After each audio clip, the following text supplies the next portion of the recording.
और इस बीच बड़ी खबर लखनऊ से ही है। राज्यसभा चुनाव से जुड़ी हुई बड़ी खबर आपको दे दें। आज नामांकन करेंगे बीजेपी के प्रत्याशी सुधांशु त्रिवेदी, आरपीएन सिंह भरेंगे पर्चा। अमरपाल मौर्य, नवीन जैन, तेजवीर सिंह, साधना सिंह, संगीता बलवंत भी आज नामांकन भरेंगी और सीएम योगी नामांकन के दौरान मौजूद रहेंगे। डिप्टी सीएम केशव प्रसाद मौर्य भी अपनी उपस्थिति दर्ज करवाएंगे। विधान भवन में पर्चा भरेंगे बीजेपी प्रत्याशी।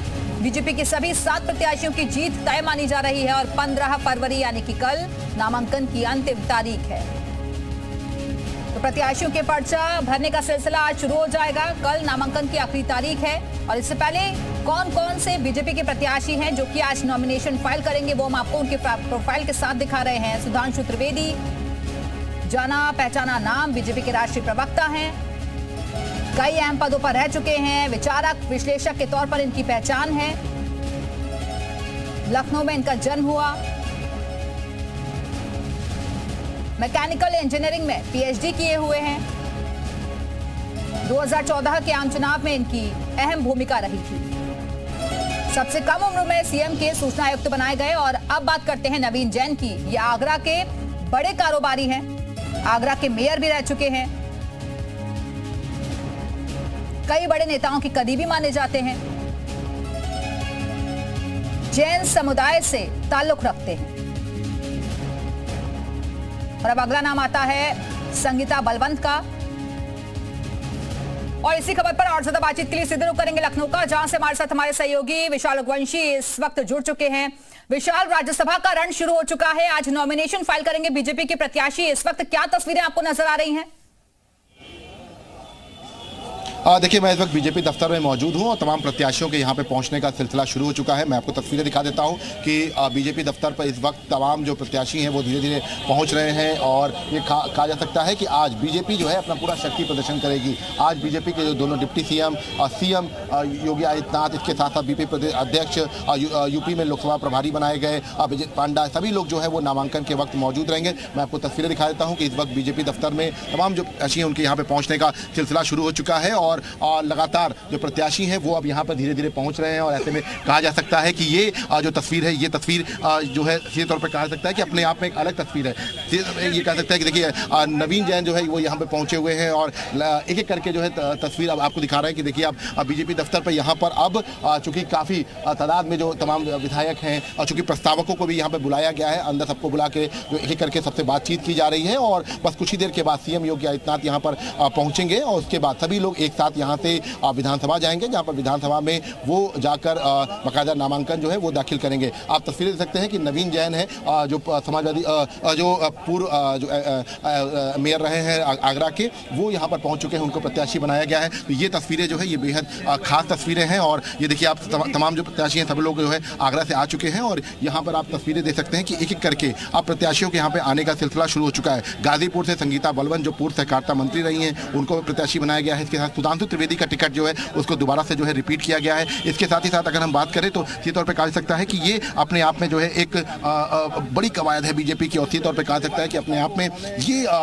एक बड़ा जो है एक फैक्टर खेला गया है। इसके साथ देखिए हर एक फैक्टर का बहुत ध्यान रखा गया है। अगर हम बात करें तो साधना सिंह जो चंदौली हैं उनको जो है टिकट दिया गया है। तो ये अभी हम कुछ देर पहले बात भी कर रहे थे तमाम प्रत्याशियों से जो यहाँ पर आए हुए थे, नवीन जैन आए हुए हैं, उनसे हम बात करने की कोशिश करते हैं। तो ये समीकरण जो है ये फिलहाल ये कहा सकता है कि अपने आप में तो बस अब तैयारी हो चुकी है। बस कुछ ही देर के बाद यहाँ पर तमाम प्रत्याशियों के जो है यहाँ से लेकर सबको लेकर जाया जाएगा और सीधे जो है नामांकन जो है दाखिल किया जाएगा। तो ये अपने आप में कहा सकता है कि नवीन जैन है। नवीन जी, आप लोग आए हैं, क्या कितना आप अपने आप को मान रहे हैं कि आपको राज्यसभा का जो है प्रत्याशी बनाया गया बीजेपी की तरफ से? ठीक है, भारतीय जनता पार्टी के शीर्ष नेतृत्व का आदेश और हमें प्रत्याशी के लिए घोषित किया है। मैं तो कल्पना नहीं कर सकता था कि मुझे राज्यसभा पार्टी भेजेगी। तो ये सब भारतीय जनता पार्टी के सरकार के माध्यम से या देश के नागरिकों का भी जो स्वर्णिम काल कहूँगा तो भारतीय जनता पार्टी के कार्यकर्ताओं का भी जो स्वर्णिम काल है कि मुझ जैसे वार्ड अध्यक्ष में राजनीति की शुरुआत करने वाले कार्यकर्ता 1980 में पार्षद डिप्टी मेयर, फिर प्रदेश के कोषाध्यक्ष सह कोषाध्यक्ष की जिम्मेदारी में निभाता हुआ मेयर के बाद मुझे राज्यसभा नामित किया गया। तो मैं अनुरोध करूँगा देश के सभी कार्यकर्ताओं से, देखिए जी बहुत अच्छा मोदी जी का, अमित शाह जी के नेतृत्व में देश चल रहा है। राष्ट्रीय अध्यक्ष हमारे जेपी नड्डा जी के नेतृत्व में पार्टी के कार्यकर्ताओं को मार्गदर्शन मिल रहा है। इस वक्त काम करने का मौका है, काम करिए, आगे बढ़िए। देखिए नवीन जैन जी हैं जिनको जो है प्रत्याशी बनाया गया है और खास तौर से अगर हम बात करें तो लगातार आप देखिए तस्वीरें देख सकते हैं कि यहाँ पर जो है तमाम लोग जो है पहुँच चुके हैं और ऐसे में कहा जा सकता है कि एक करके जो तस्वीरें हैं वो अब सामने आ रही हैं। बस कुछ ही देर के बाद यहाँ पर जितने भी प्रत्याशी बनाए गए हैं वो पहुँच जाएंगे और सातों के सातों प्रत्याशी एक साथ जाकर जो है अपना नामांकन जो है वो दाखिल करेंगे। जी वक्त स्क्रीन पे भी लगातार हम दिखा रहे हैं उनकी जीत लगभग तय मानी जा रही है, लेकिन 8वां कैंडिडेट कौन होगा ये अभी तक किसी को पता नहीं। इसी की ही जंग है दोनों पार्टियों के बीच। यहाँ पर कार्यकर्ताओं देखिए बस कुछ ही देर का बस इंतजार है और लगातार आप देखिए तमाम जो प्रत्याशी वो यहाँ पर पहुँच चुके हैं। तो ऐसे में लगातार अगर हम बात करें लगातार बीजेपी जो है तमाम लोगों को जो है राज्यसभा रही है, कैसा ये आप फील कर रहे हैं? क्योंकि देखिए समाजवादी पार्टी में भी लगातार जो है घमासान मचा हुआ है। नहीं, देखिए भारतीय जनता पार्टी तो अपने में एक अलग ही पार्टी है, ये सम्मान की पार्टी है। और सबसे बड़ी बात तो ये है कि इसमें महिलाओं को सम्मान मिला है, महिलाओं को आगे बढ़ने के लिए अवसर मिला है, जो कि आज तक किसी पार्टी ने हम महिलाओं के लिए ये सब नहीं सोचा है। अगर कोई सोचा है तो माननीय प्रधानमंत्री जी सोचे हैं और उनके लिए हम सभी महिलाओं की तरफ से बहुत बहुत धन्यवाद है। हम बहुत प्रसन्न हैं, हमें ऐसे ही सरकार की आवश्यकता है। और ये आप देख सकते हैं कि देखिए ये सबसे खास बात ये है कि इस बार की अगर आप देखिए तो यहाँ पर जो तमाम प्रत्याशी आ रहे हैं उनसे जो है तमाम उनका स्वागत किया जा रहा है कि करके जो है उनको जो है यहाँ पर पार्टी के अंदर बुलाया जा रहा है। तो ये तस्वीरें हम आपको बीजेपी दफ्तर में दिखा रहे हैं कि बीजेपी दफ्तर में इस वक्त तमाम प्रत्याशियों के आने का सिलसिला शुरू हो चुका है। बस कुछ ही देर के बाद यहाँ पर जो तमाम तस्वीरें हैं वो सामने आएंगी और यहाँ से सीधे जो है सभी लोग यहाँ से सीधे विधानसभा जाएंगे जहाँ पर नामांकन जो है। देखिए मुख्यमंत्री योगी आदित्यनाथ 11 बजे ठीक विधानसभा सीधे पहुंचेंगे और चूंकि पहले ये था कि यहाँ ठीक है विशाल वापस आएंगे आपके पास। और बीजेपी प्रवक्ता एहसन सिंह साहब इस वक्त हमारे से जुड़ गए हैं। सिंह साहब, आज आपकी पार्टी के तमाम जो प्रत्याशी हैं राज्यसभा के नॉमिनेशन फाइल करने जा रहे हैं, किस तरीके की रणनीति आप देख रहे हैं आगे के चुनाव के लिए? देखिए अच्छी बात है, आप भी खुशी मनाइए और प्रदेश की जनता आज आश्वस्त है कि ऐसी जनता की पारदर्शी, जवाबदेही, ईमानदार भारतीय जनता पार्टी की उत्तर प्रदेश में सरकार है, देश में सरकार है। सब लोग भारतीय जनता पार्टी को विजयी बनाने के लिए बार बार उत्सुक हैं। पुनः 2024 में आप देखेंगे मोदी जी के नेतृत्व में 400 के पार फिर एक बार भारतीय जनता पार्टी की सरकार। तो मुझे लगता है कि आज जो नामांकन का कार्यक्रम है उसको पूर्ण कर लिया जाएगा और भारतीय जनता पार्टी आश्वस्त है, उसके जितने उम्मीदवार हैं वो पूरी तरह से विजयी होंगे।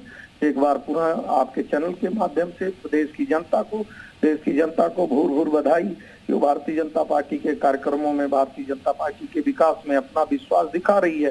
निश्चित तौर पे भारतीय जनता पार्टी इन्हीं नाते तो देश में जानी जाती है कि वो विकास, विश्वास और प्रयास के कार्य करती है। भारतीय जनता पार्टी को इसीलिए तो लोग याद करते हैं कि भारतीय जनता पार्टी वो देश की और प्रदेश के विकास के लिए कार्य करती है। तो भारतीय जनता पार्टी के बिल्कुल सिंह साहब, और उच्च सदन एक ऐसा मौका होता है जहां जनता की आवाज को उठाया जाता है, जनता से जुड़े हुए मुद्दे भी उठाए जाते हैं। तो कई ऐसे अभी भी मांगे हैं जो कि चाहते हैं लोग पूरा हो, तमाम ऐसे मुद्दे अभी भी हैं। देखिए दिव्या जी, निश्चित तौर पे जो कार्य करता है उसी से लोग मांग पूरा कराने की बात भी करते हैं। जो कार्य नहीं करता उससे कोई क्या कहेगा। भारतीय जनता पार्टी ने 370 समाप्त करने का कार्य किया। लोग कहते थे 370 तो कभी समाप्त ही नहीं हो सकता है। भाई देश में 2 विधान, 2 प्रधान, 2 संविधान क्यों चाहिए? भारतीय जनता पार्टी ने उसको समाप्त किया। भारतीय जनता पार्टी ने महिलाओं के खिलाफ जो अत्याचार और अन्याय हो रहा था 3 तलाक पर कानून ले आने का कार्य किया। भारतीय जनता पार्टी ने महिलाओं को रिजर्वेशन देने का कार्य किया। और भारतीय जनता पार्टी ने ही ऐसे पुण्य भूमि, देवभूमि अयोध्या में भव्य राम मंदिर के निर्माण कार्य को पूरा कराने का कार्य किया। तो भारतीय जनता पार्टी को निश्चित तौर पर जनता इसी नाते चुनेगी कि भाई मोदी जी की गारंटी है कि जो कहते हैं वो करते हैं। मोदी जी की गारंटी है, उन्होंने कहा था गरीबों को आवास देंगे तो देने का कार्य किया, उनमें बिजली लगाने का कार्य किया, उनमें पानी देने का कार्य किया। और गरीब अगर बीमार हो जाता है तो दवा देने का कार्य करते हैं। आज किसान सम्मान निधि देने का कार्य भारतीय जनता पार्टी कर रही है। किसानों को अच्छी एमएसपी देने का कार्य भारतीय जनता पार्टी कर रही है। हर समय बिजली देने का कार्य भारतीय जनता पार्टी कर रही है। तो मुझे लगता है बिल्कुल, तो आप कहना चाह रहे हैं योजनाओं का लाभ जनता तक पहुंच रहा है। बहुत बहुत शुक्रिया आपका सिंह साहब हमारे से जुड़ने के लिए। और लखनऊ से हमारे साथ हमारे सहयोगी विशाल भी जुड़े हुए हैं, उनका भी हम रुख करेंगे। लेकिन आज 7 प्रत्याशी बीजेपी के नॉमिनेशन फाइल करने वाले हैं और 11 बजे का वक्त बताया जा रहा है जब मुख्यमंत्री भी यहाँ पहुंचेंगे। डिप्टी मेयर और फिर मेयर, फिर प्रदेश का मैं भारतीय जनता पार्टी का सह कोषाध्यक्ष की जिम्मेदारी रहकर अब राज्यसभा के लिए मुझे मौका दिया है, तो ये कार्यकर्ताओं के लिए बहुत शुभ संकेत है। देखिए, राजस्थान में जहाँ एक छोटे कार्यकर्ता को, एक भजनलाल शर्मा जी को मुख्यमंत्री पद की जिम्मेदारी दी गई, मध्य प्रदेश में मोहन यादव जी को जिम्मेदारी दी गई, जी प्योर भारतीय जनता पार्टी के कार्यकर्ता थे। मुझ जैसे छोटे कार्यकर्ता को राज्यसभा में जिम्मेदारी दी गई, तो ये एक अच्छा स्वर्णिम काल में अगर कहूँ भारतीय जनता पार्टी के कार्यकर्ताओं का भी चल रहा है, जहाँ देश के नागरिकों का चल रहा है तो भारतीय जनता पार्टी के कार्यकर्ताओं का चल रहा है।